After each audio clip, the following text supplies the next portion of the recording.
Halo, apa kabar? Ya udah sekitar 2 atau 3 tahunan ke belakang saya itu udah ngejual-jualin lah laptop yang saya punya. Dan kerja full nih menggunakan PC. Oh, nggak kelihatan lagi di kamera PC yang ada di sini. Jadi sekitar 2-3 tahun ke belakang itu saya full kerja pakai PC aja tanpa laptop sama sekali.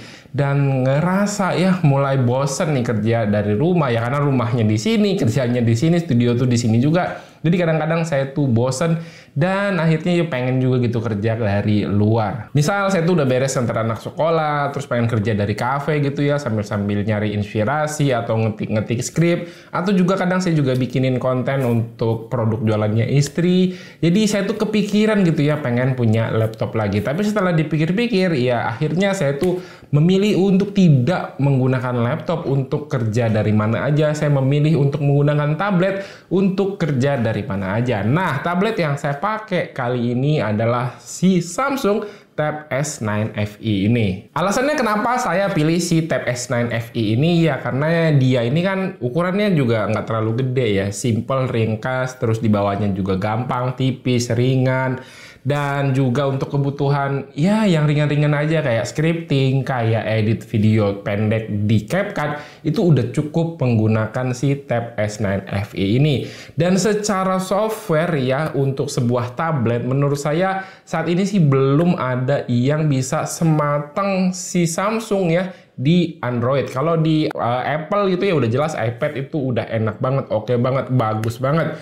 Cuman untuk ekosistem Android kayaknya belum banyak yang matang seperti Samsung. Karena sepengalaman saya menggunakan beberapa tablet dari brand-brand lain, yaitu seperti sebuah smartphone yang dibikin lebih gede aja. Tapi nggak cukup banyak software pendukung yang bisa bikin si tablet itu menjadi sebuah alat yang bisa bikin kita jadi produktif gitu ya. Sejauh yang saya coba ya cuman Samsung dan juga Huawei di Android yang paling oke secara softwarenya. Cuman untuk Huawei ya kendalanya adalah di Google Mobile Services yang akhirnya ya si Samsung Tab S9 FE ini yang jadi pilihan saya. Satu-satunya kekurangan Tab S9 FE ini untuk port USB-nya dia cuman USB 2.0 doang. Jadi nggak bisa display out langsung ke monitor in case saya butuh layar yang lebih gede. Tapi ya kalau butuh layar yang lebih besar, mending sekalian saya pakai PC aja. Kalau mau tetap connect ya ke layar yang lebih besar, ini bisa, cuman harus nyalain PC dulu dan pakai fitur wireless display bawaan Windows. Cuman ini delaynya berasa banget, atau bisa pakai fitur link to Windows saja, ini lebih enak. Nah, jadi biar feel-nya itu makin berasa kayak pakai laptop pas saya lagi kerja, di sini saya tambahin menggunakan floating keyboard dari Mills yang kayak gini. Jadi kalau mau dipakai itu tinggal ditempelin aja nih, magnetik kayak gini. Kenapa saya pilih floating keyboard kayak gini ya dari produk Mills ini ketimbang keyboard bawaan dari Samsung? Karena kalau dari Samsung itu kan bentuknya kayak buku ya, jadi yang di cover book gitu, dan kelihatannya tuh old school gitu, yang nggak terlalu keren. Ini kan kelihatannya keren itu, model floating keyboard kayak gini. Nah untuk si Mills sendiri, ini tuh dia punya banyak tipe ya untuk Samsung yang lain, itu kalian bisa cek aja nanti di marketplace. Untuk linknya saya taruh di kolom deskripsi di bawah, dan juga dia juga ada support untuk produk-produknya tablet si Apple. Nah karena dia model floating gini, jadi secara look ini cakep kayak Magic Keyboardnya Apple. Jadi secara fungsional dapat, secara estetika juga dapat. Untuk mekanisme magnetiknya ini kuat ya, saya goyang-goyangin gini juga nggak bakalan jatuh. Terus untuk fungsi seperti yang saya sebutkan tadi, secara software, Tab buatan Samsung itu lebih matang. Mau multi Windows, mau split screen, mau buat aktifkan Samsung Dex biar experience-nya makin mirip desktop juga bisa.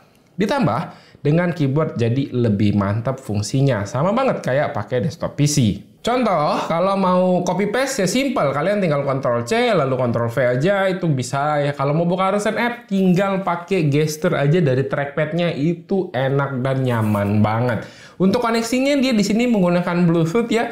Dan surprisingly secara konektivitas Bluetooth-nya cukup stabil ya. Saya cobain trackpad-nya itu cukup minim delay. Biasanya kalau pakai koneksi keyboard ya, kalau si Samsung itu kan keyboardnya pakai magnetik ya kalau nggak salah saya. Nah itu tuh biasanya aman. Kalau pakai yang Bluetooth biasanya suka ada aja delaynya. Tapi so far si Mills floating keyboard ini untuk koneksinya tuh aman banget. Untuk daya tahan baterainya ini kalau baca di box itu katanya bisa sampai 380 jam. Artinya ya 15 harian lah ya.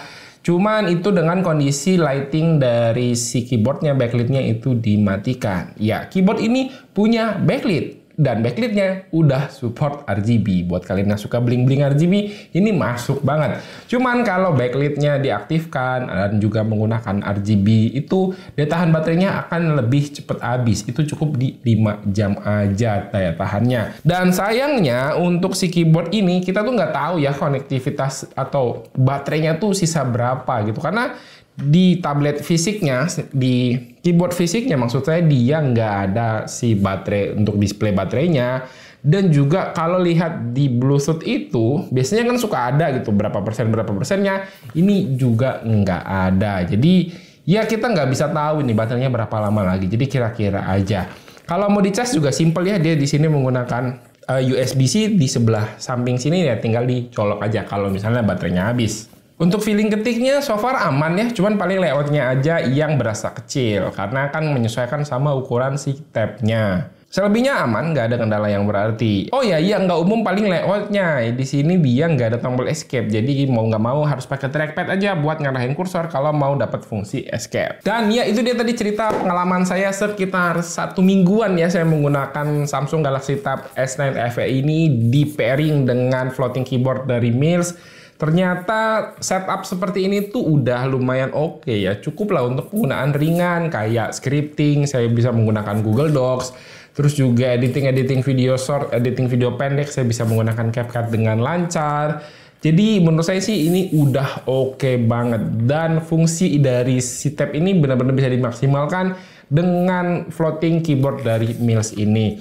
Cuma enaknya kalau punya dana yang ada spare sedikit yang lebih gitu ya, bisa pilih yang Tab S9 atau Tab S10 setidaknya yang udah support USB 3.0 atau 3.2, jadi bisa untuk display out langsung ke monitor dan jadi bisa menggunakan Samsung DeX-nya itu jadi lebih flawless dan lebih seamless. Cuman ya so far untuk si Tab S9 FE ini plus floating keyboard dari Mills ini juga udah cukup banget ya buat penggunaan harian saya.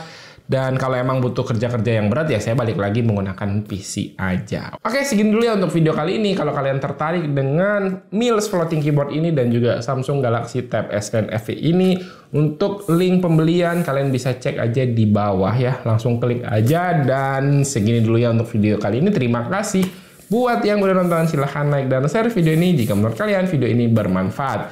Dan sampai jumpa di video berikutnya. Bye-bye.